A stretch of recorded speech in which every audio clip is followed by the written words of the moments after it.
오늘은 아름다운 영적 공동체, 이런 제목으로 말씀을 상고합니다. 우리가 앞에서 하나님이 미디안을 쳐라, 그것은 바로 악의 심판이다라는 말씀을 하셨어요. 왜냐?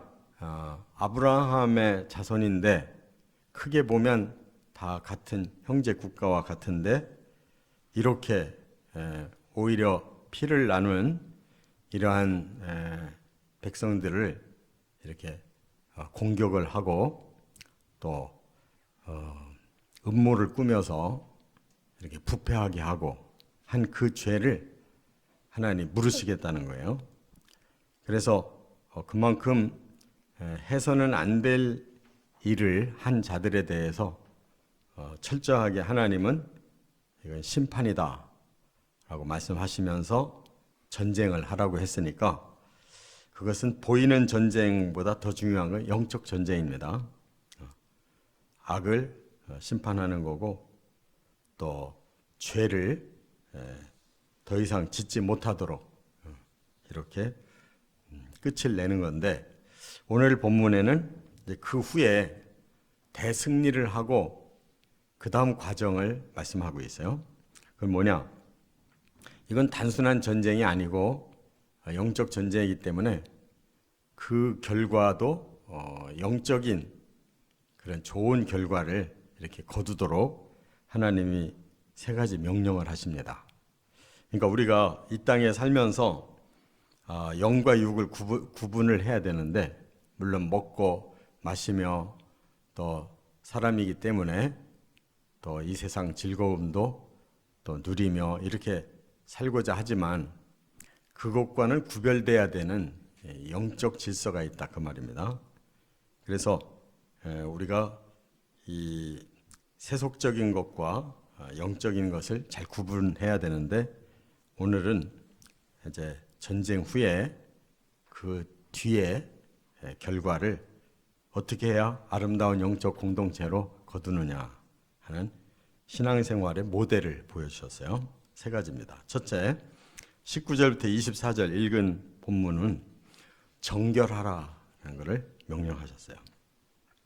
그럼 왜 영적 전쟁을 잘 치르고 온 군인들에게 왜 다시 정결을 말씀하셨느냐? 그것은 영적 전쟁 자체는 하나님의 뜻을 순종하는 아주 귀한 일인데, 그러나 그 행위에 있어서는 사람을 죽이고 또 그 속에서 많은 그런 부정한 일들이 있었잖아요.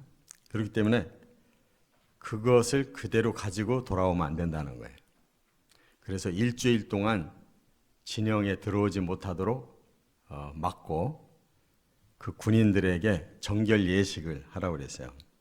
불과 물을 통과해라, 이렇게 말씀했어요.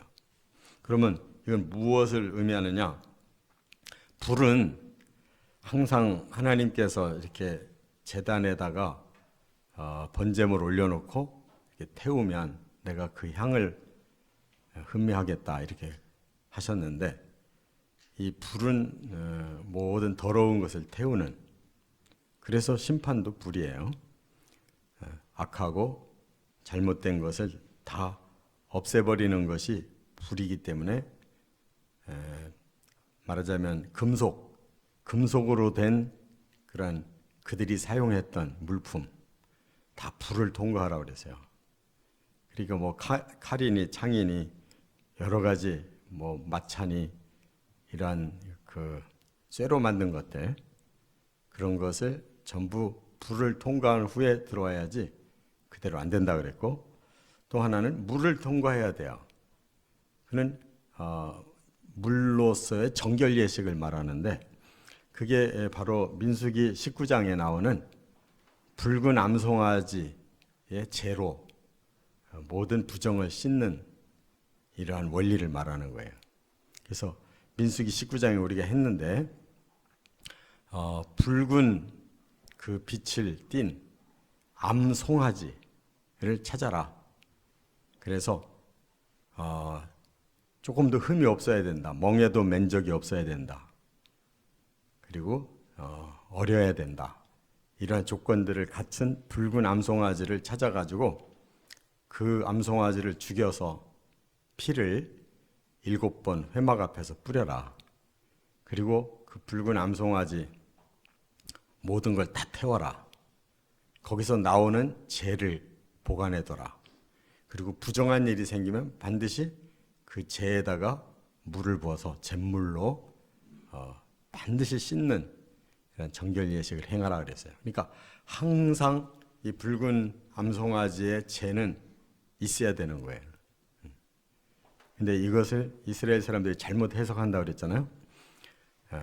그러니까 항상 있어야 되는 건데 그들은 역사 말미에 그냥 한 번만 준비해 놓고 그걸 메시아가 올 때 사용한다. 그 성전을 재건하고 사용한다고 그러는데 민수기 19장은 그런 뜻이 아니에요.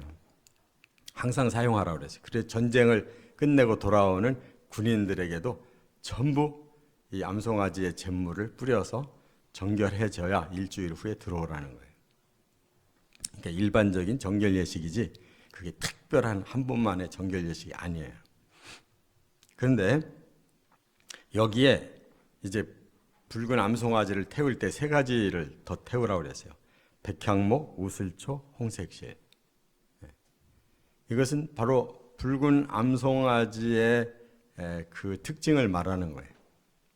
백향목도 우슬초도 바로 정결을 의미하고 홍색실은 바로 붉은 피를 의미하는 거예요. 그래서 반드시 그 피를 통해서 우리가 정결함을 받는 것이다.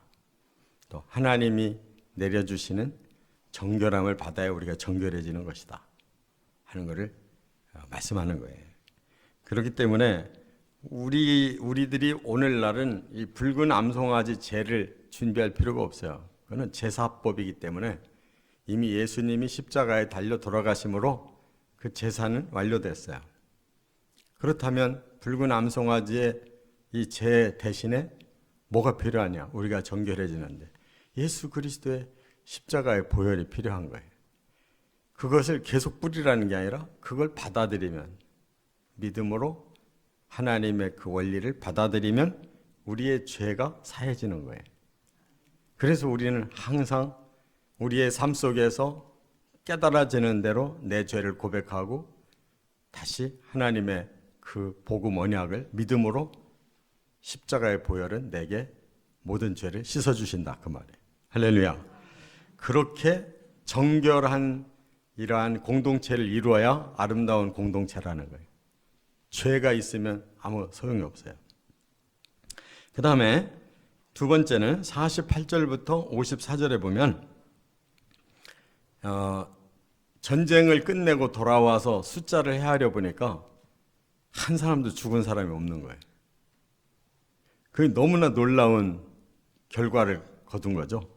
일반 전쟁에서 어떻게 적군을만 다 죽이고 아군이 다 살아날 수가 있어요? 그건 불가능한 일인데 1만 2천 명의 군인이 전쟁에 나가서 이스라엘 군대보다도 3배가 더 큰 미디안 군대를 다 심판했는데 1만 2천 명이 한 명도 안 죽고 그대로 돌아왔다. 이건 기적이죠. 하나님이 일부러 그렇게 하신 거예요.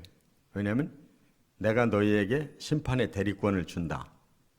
그 악한 자들을 심판해라 해서 심판했기 때문에 심판의 대리자로 나선 이스라엘 군대를 하나님이 보호하셔서 특별한 기적이 일어난 거죠. 그래서 이 지휘자들이, 지도자들이 그걸 깨닫고 하나님께 너무나 감사와 영광을 올린 거예요. 그랬더니 하나님께서 명령하셨어요. 너희들이 거두어온 전리품 중에 금 폐물은 여호와의 제단에 둬라. 왜 그랬을까요?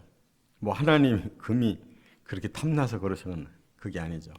하나님이 만드신 자연물 중에 금이 가장 가치가 있어요.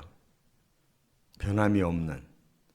바로 하나님이 그런 변함없는 언약을 주시고 그 언약대로 너희들을 다 살렸다. 그걸 상기하도록 우리가 전쟁에서 거둔 전리품 중에 바로 우리도 변함없이 가장 값어치 있는 하나님께 영광을 돌려야 되겠다. 그래서 금폐물을 다 여호와의 성전에 모아서 바쳤어요. 그건 영원한 증거물이 되는 거죠. 그렇게 하나님께 영광 돌리는 삶을 살아라 라고 영적 공동체의 바로 두 번째 그 삶을 가르쳐 준 거예요. 첫째는 죄 없는 삶을 살아야 되고, 두 번째는 하나님의 그 은혜에 대한 감사와 영광을 돌리며 사는 것이다. 그런 뜻이에요. 그래서 금폐물을 전부 모았어요. 전쟁에서 승리하고 돌아오면서 받은 모든 금폐물을 모아서 확인했어요. 그랬더니 16,750세겔이었다 그랬어요. 근데 이 세겔을 우리가 키로로 바꾸면 191kg가 돼요. 금이 지금 얼마나 값이 비싼 건지 몰라요. 사람이니까 우리는 금을 뭘로 가치를 따지냐면 돈으로 가치를 따지잖아요. 그래서